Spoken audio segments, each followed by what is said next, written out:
जय हिंद दोस्तों, प्रकाश आईएएस में आप सभी का स्वागत है।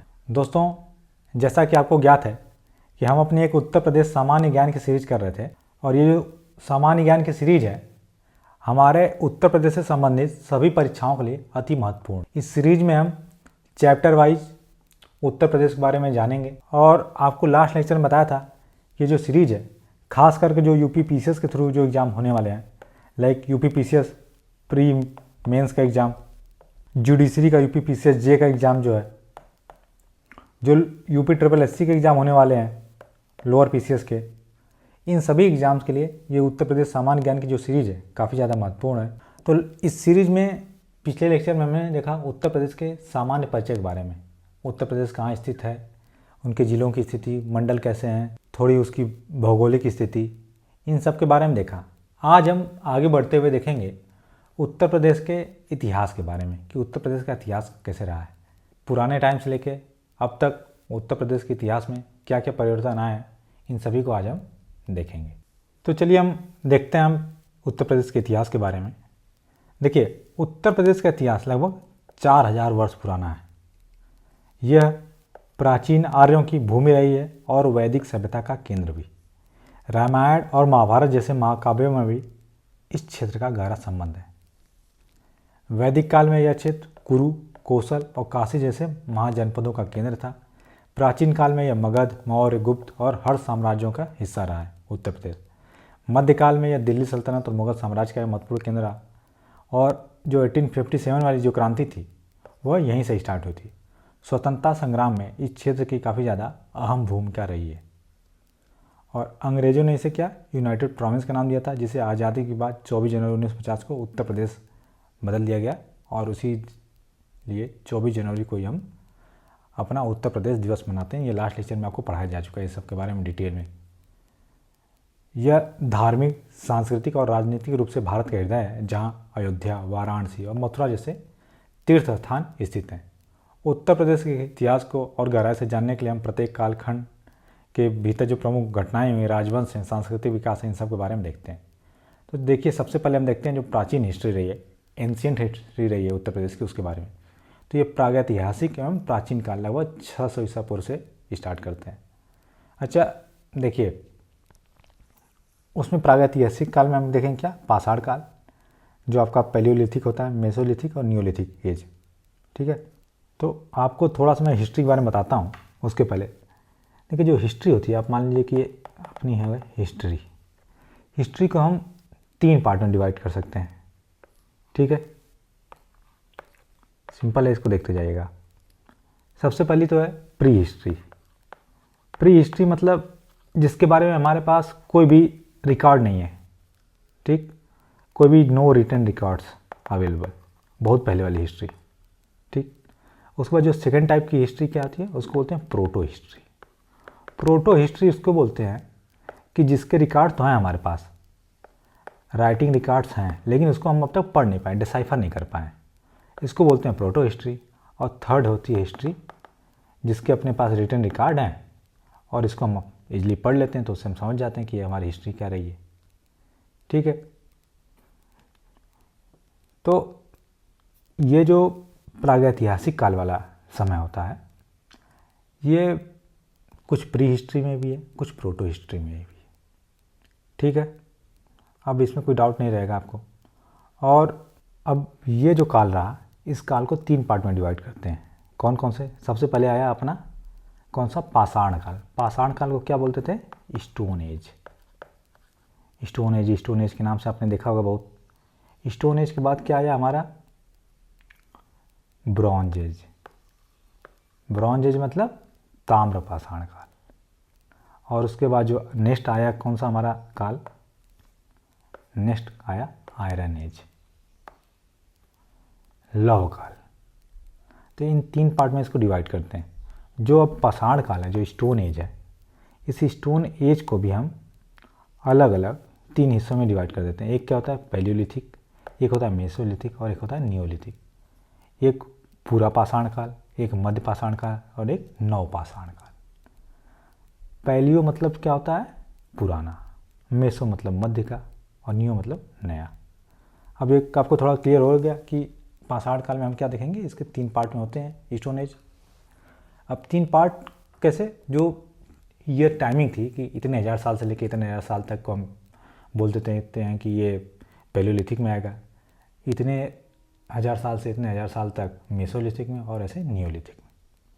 तो ये मेन इंपॉर्टेंट अभी अपने इस लेक्चर के हिसाब से बस आपको थोड़ा बेसिक समझाने के लिए था। बाकी तो जब आप हिस्ट्री का डिवीज़न देखेंगे तो उसमें आपको पूरा ईयर वाइज बताया जाएगा, उसमें आप समझेंगे।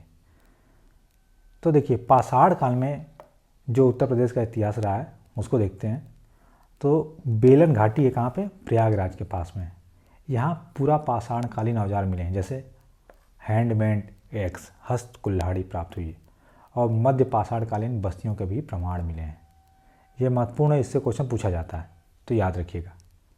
नेक्स्ट है प्रतापगढ़ में कौन सा, सराय नाहर राय और महदहा और दमदमा। ये मध्य पाषाण कालीन स्थल हैं जहाँ से मानव कंकाल, अस्थि निर्मित औजार और आभूषण मिले हैं। महदहा से युद्ध के सबसे पुराने साक्ष्य मिले हैं, काफ़ी ज़्यादा महत्वपूर्ण पॉइंट है, जहाँ तीर कमान का उपयोग दिखाया गया है। तो ये लाइन बिल्कुल आप इसको नोट कर लीजिए, काफ़ी ज़्यादा इंपॉर्टेंट है। ये तीनों प्लेस भी इंपॉर्टेंट हैं, सराय नाहर राय, महदहा और दमदमा। बेलन घाटी कहाँ, प्रयागराज में, ये भी इंपॉर्टेंट है। इसके बाद चित्रकूट और सोनभद्र में भी पाषाणकालीन शैल चित्र क्या होते हैं, जो पत्थरों पर बनते थे। पहले आदि मानव कहाँ रहते थे, गुफाओं में रहते थे, तो गुफा की जो दीवार रहती थी उसी पे पेंटिंग करते थे। जैसे आजकल के बच्चे होते हैं ना, दीवार पे देखते हो पेंटिंग कर देते हैं, जो छोटे बच्चे रहते हैं, तो वैसे ही उस समय के आदि मानव, उनको और तो कुछ ऑप्शन था नहीं, तो वह गुफाओं की जो दीवारें होती थी उसी पर चित्र बनाया करते थे, और उस समय के कुछ औजारों के भी प्रमाण मिले हैं। तो ये क्वेश्चन पूछता है क्या है कि आपको कि पाषाण काल के जो कहाँ से प्रमाण मिले हैं, तो बेलन घाटी प्रयागराज, प्रतापगढ़ में सराय नाहर राय, महदहा और दमदमा, और चित्रकूट सोनभद्र से। इसके बाद आते हैं हम अपना ताम्र पाषाण काल के बारे में, जिसको क्या बोलते हैं, चैल्कोलिथिक। ये लगभग 2500 से 1500 ईसा पूर्व के समय। इस काल के प्रमाण कहाँ से मिले, गंगा यमुना दोआब के ऊपरी हिस्सों, खासकर मेरठ, सहारनपुर और बागपत में सिनौली से मिले। सिनौली तो बहुत ज़्यादा फेमस है, सिनौली से कई सारी चीज़ें मिली हैं, तो इसलिए काफ़ी ज़्यादा महत्वपूर्ण है। यहाँ से रथ के अवशेष, मानव दफन स्थल और तांबे के औजार मिले, जो योद्धा वर्ग की उपस्थिति का संकेत देते हैं, और हड़प्पा सभ्यता के समकालीन या उसके बाद के सांस्कृतिक संबंध को भी दर्शाते हैं। तो ये महत्वपूर्ण है, इसको याद रखिएगा, सिनौली बागपत। इसके अलावा क्या मिले हैं, गेरवे रंग के मृदभांड मिले हैं। मृदभांड मतलब मिट्टी के बर्तन, इसको ओसीपी बोलते हैं शार्ट में, क्या, ऑकरे कलर्ड पॉटरी। इस काल की पहचान है जो गंगा यमुना दोआब में व्यापक रूप से पाए जाते रहे हैं। तो ये चैल्कोलिथिक पीरियड जो ताम्र पाषाण काल था, उस समय के कहाँ से प्रमाण मिले, सिनौली से मिले हैं, सहारनपुर से और मेरठ से। इसके बाद अगला हमारा काल क्या आ गया, लौह काल एवं वैदिक काल। ये लगभग कब से कब तक था, 1500 से 600 ईसा पूर्व। तो इस समय कृषि के प्राचीनतम प्रमाण मिले हैं। देखिए जब लोहे का आविष्कार हो गया, जब आयरन एज आ गया, तब क्या हुआ कि उससे मनुष्य औजार बनाने लगे, और जिससे क्या है कि थोड़ा खेत उत खोद सकता था, थोड़ा ज़मीन को खोद सकता था, जिससे कुछ खेती बाड़ी कर सकता था। इसीलिए क्या इस टाइम क्या होगा, धीरे धीरे कृषि आधारित बस्तियां बनने लग गई, और लोहे के प्रयोग की वजह से, और धीरे धीरे अन्य शिल्पकला भी विकसित हुई। सबसे पहले कहाँ प्रमाण मिले हैं, संत कबीर नगर के लहुरा देव में धान की खेती के सबसे पुराने साक्ष्य मिले, जो भारतीय उपमहाद्वीप में कृषि के प्रारंभिक प्रमाणों में से एक है। तो महत्वपूर्ण जगह है, कहाँ पे है, संत कबीर नगर के लहुरा देव में। बिल्कुल आप इसको नोट कर लीजिएगा। इसके बाद कुरु पांचाल क्षेत्र, यह वर्तमान पश्चिमी उत्तर प्रदेश का हिस्सा है, जो वैदिक काल में आर्यों के प्रमुख गढ़ों में से एक था। यहीं पर ऋग्वेद की कुछ ऋचाओं और बाद में वैदिक ग्रंथों, यजुर्वेद, अथर्ववेद, ब्राह्मण, उपनिषद इत्यादि की रचनाएं हुई थी। इसके बाद जो रामायण और महाभारत के समय का संबंध भी देख लेते हैं, तो यहीं पे अयोध्या स्थित है। अयोध्या को पहले क्या नाम से जानते थे, कौशल के नाम से जानते थे। तो ये भगवान राम की जन्मभूमि और कौशल महाजनपद की राजधानी थी, जिसका वर्णन रामायण में है, और इसी क्षेत्र में स्थित है ये, और ये धार्मिक और सांस्कृतिक दृष्टि से भी काफ़ी ज़्यादा महत्वपूर्ण रहा है। वहीं मथुरा सूरसेन नाम से एक राज्य था। यह भगवान कृष्ण की जन्मभूमि और यादव वंश का केंद्र है। यहीं पे ब्रज भाषा और ब्रज संस्कृति का विकास हुआ है। हस्तिनापुर कुरु महाभारत के अनुसार कौरवों की राजधानी हुआ करती थी। हस्तिनापुर कहाँ पे है, मेरठ में। तो ये सभी प्लेस क्या है, उत्तर प्रदेश में है, जो रामायण और महाभारत कालीन प्लेसेस हैं। इसके बाद आया अपना महाजनपद काल, जो लगभग 600 ईसा पूर्व स्टार्ट हुआ था। यह काल शहरीकरण और राज्यों के उदय का साक्षी है। तो 16 महाजनपद थे। 16 महाजनपद पूरा इंडिया में थे, अलग अलग जगहों पे, जो उत्तर भारत में मुख्यतः।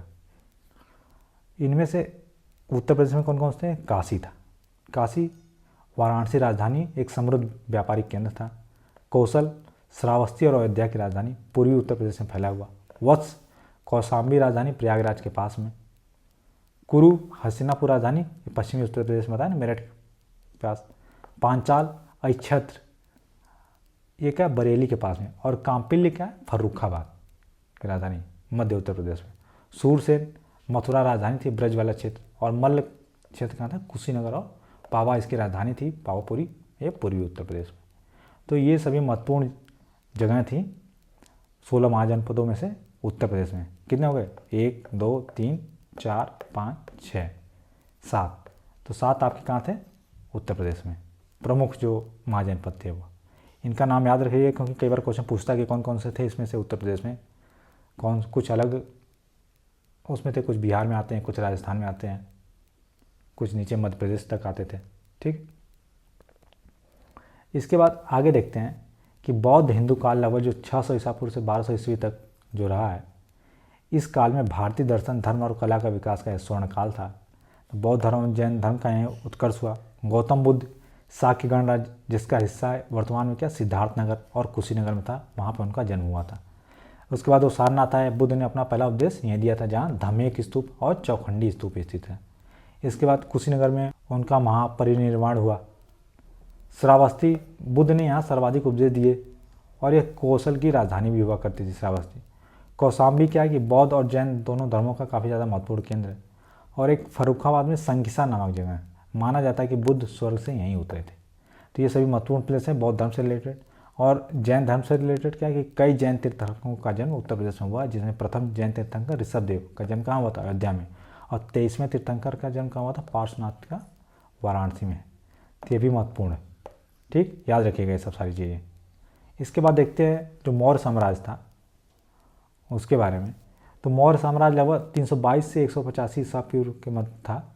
और उत्तर प्रदेश मौर्य साम्राज्य का अभिन्न अंग हुआ करता था। अशोक के स्तंभ सारनाथ, कौशाम्बी, मेरठ, इलाहाबाद मौर्य कला और धर्म के काफ़ी ज़्यादा महत्वपूर्ण प्रमाण प्रदर्शित करते हैं। वहीं सारनाथ का जो सिंह स्तंभ है, उसी से भारत का राष्ट्रीय प्रतीक चिन्ह लिया गया है। इसके बाद आया शुंग, कर्ण और कुषाण काल, जो लगभग 185 ईसा पूर्व से 319 ईस्वी तक था। और मौर्य वर्ष के बाद क्या है? शुंग आए। मथुरा कुषाण काल में एक महत्वपूर्ण कला और व्यापारिक केंद्र के रूप में उभरा। यहाँ गांधार कला से भिन्न मथुरा कला शैली का विकास हुआ। ये सब जब आर्ट एंड कल्चर वाला लेक्चर होगा ना, तो आप उसमें पढ़ेंगे कि गांधार शैली क्या थी, मथुरा शैली क्या थी। ये सब अलग अलग डिजाइनें हुआ करती थी। और कनिष्क जैसे कुषाण शासकों ने बौद्ध धर्म को संरक्षण दिया था। इसके बाद आया गुप्ता पीरियड। गुप्ता काल कब से कब तक था? लगभग 319 ईस्वी से 550 ईस्वी तक।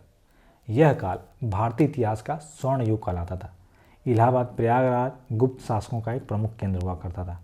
समुद्रगुप्त का एक प्रयाग प्रशस्ति है। इलाहाबाद स्तंभ पर उत्कीर्ण यह प्रशस्ति समुद्रगुप्त की विजयों का विस्तृत विवरण देती है। कला और वास्तुकला के क्षेत्र में देवगढ़, जो ललितपुर का दशावतार मंदिर, गुप्तकालीन प्रारंभिक नागर शैली का एक बेहतरीन उदाहरण है। भीतरगांव में, कानपुर में क्या, ईंटों से बना मंदिर महत्वपूर्ण है। क्वेश्चन पूछता है कि नहीं ईंटों से बना मंदिर कहाँ है? तो कानपुर में, भीतरगांव में। दशावतार टेम्पल कहाँ है? ललितपुर में। इसके बाद इसमें ज्ञान और विज्ञान, आर्यभट्ट, वारामिहिर जैसे विद्वानों ने भी यहीं से स्टार्ट करा था ज्ञान और विज्ञान के बारे में। ये सब भी उत्तर प्रदेश से ही संबंधित थे। इसके बाद आया हर्षवर्धन का समय। हर्षवर्धन का काल लगभग 600 से लेकर 647 ईस्वी तक था। हर्षवर्धन ने कन्नौज, जिसको पहले क्या बोलते थे, कान्यकुब्ज, को अपनी राजधानी बनाया और एक विशाल साम्राज्य का निर्माण किया।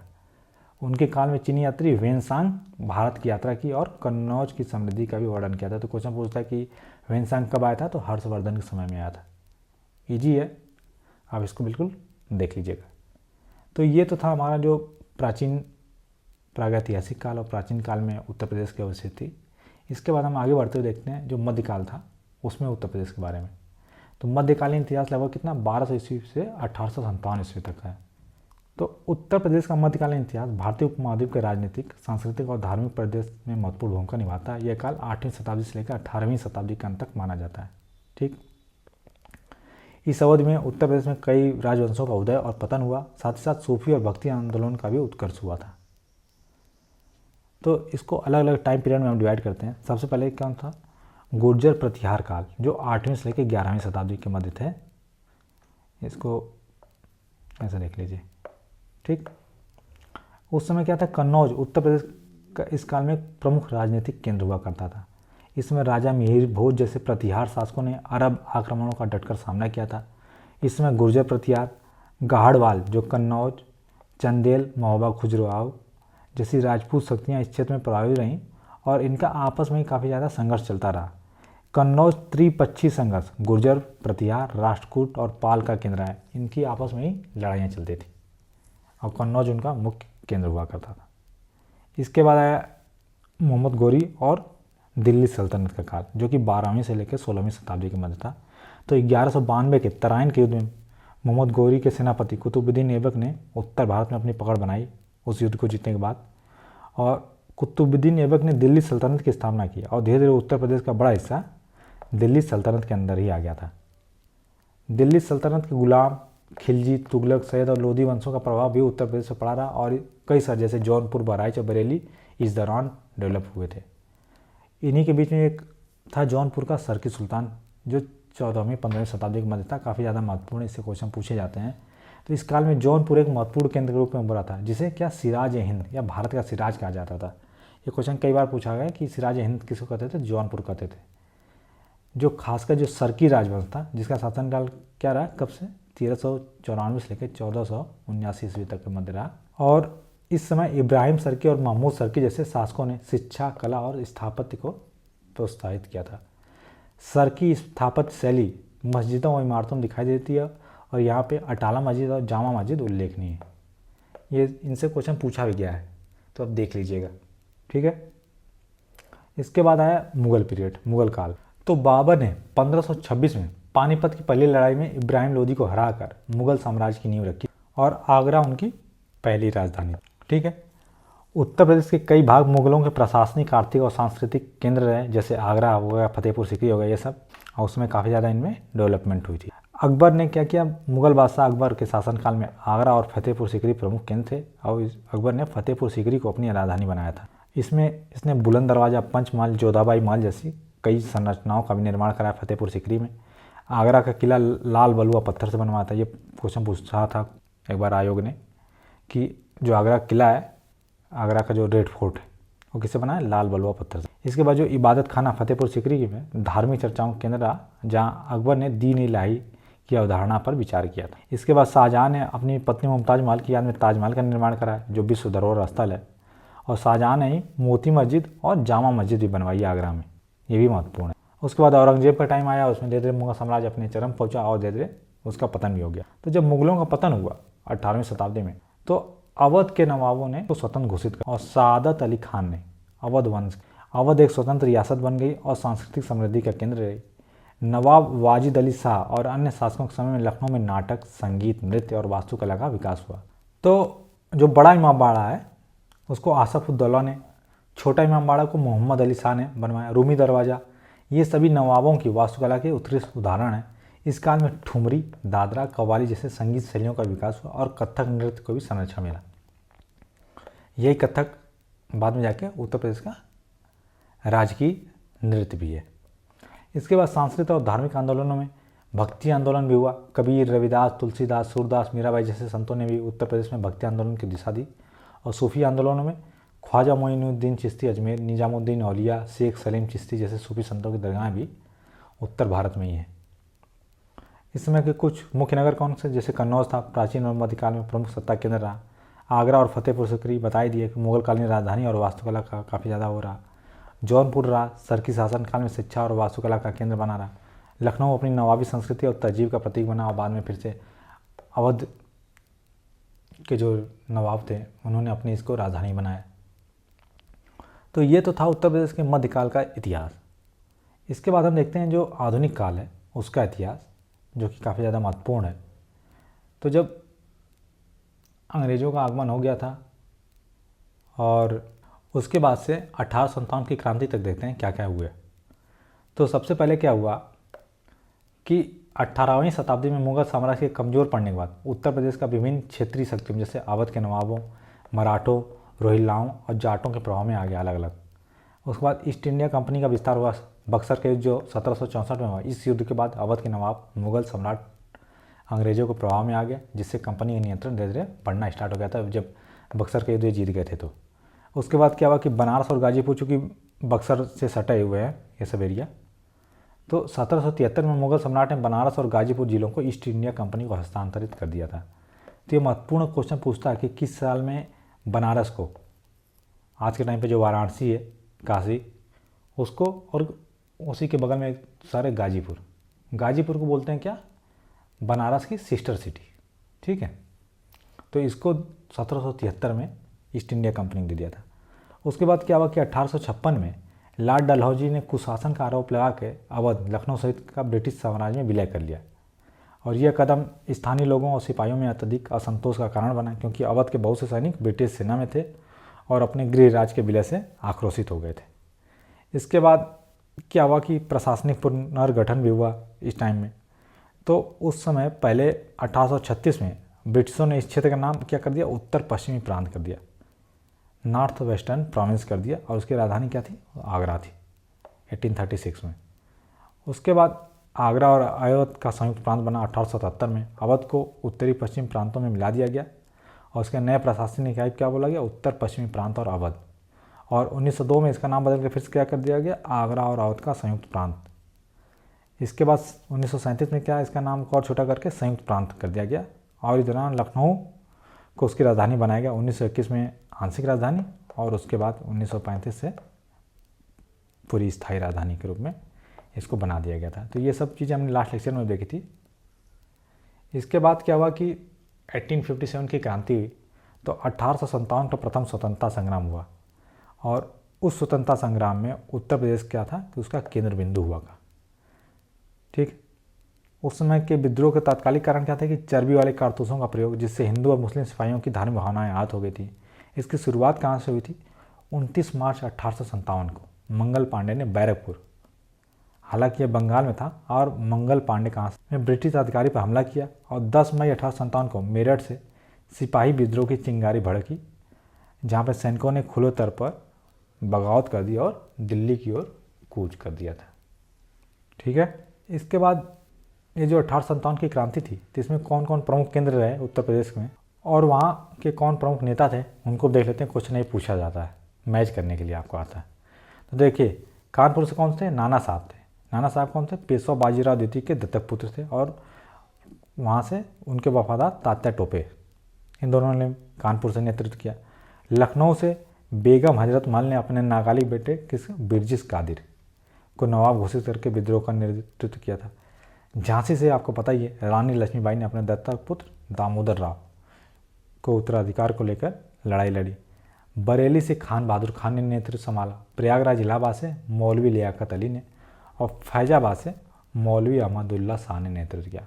तो ये कुछ प्रमुख स्थान थे जहाँ से ये जो 1857 की क्रांति थी उसके प्रमुख नेताओं ने नेतृत्व किया था। ये आता आपका मैच ऑफ द फॉलोइंग करने के लिए, इन सबको मिलाना होता है कि झांसी से किसने किया, बरेली से किसने किया, प्रयागराज से किसने किया, फैजाबाद से, ठीक। तो ये तो था 1857 की क्रांति और उसके महत्वपूर्ण नेताओं।